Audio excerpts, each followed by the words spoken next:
Hello mates, welcome to my class with me Mr. Sukman. Today we are going to talk about use the correct form of the passive.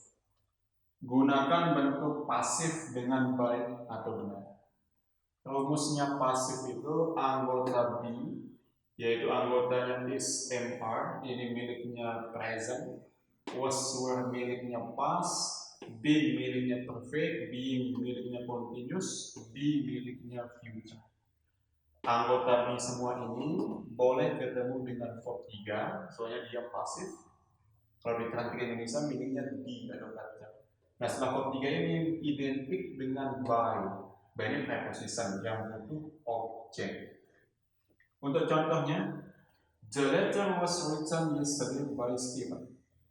Kita analisis subjeknya the letter sebagai subjek, was-nya sebagai anggota be, tesisnya past, was written ini verb 3. Anggota be verb 3 namanya pasif.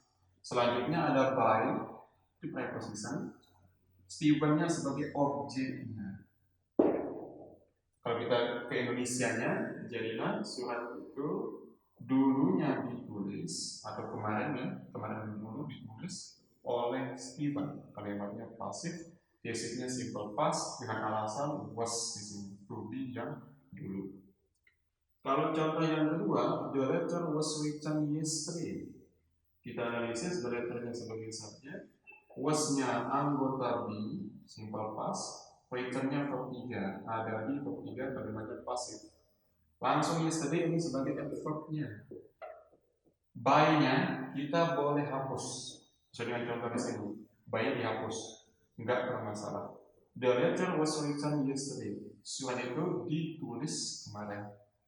Nah, jadi kesimpulannya di sini kalau dia anggota be verb 3 itu pasti pasif. Ada by ataupun yang enggak ada by tetap disebut kalimat pasif. Oke, terima kasih untuk video pembelajaran kali ini.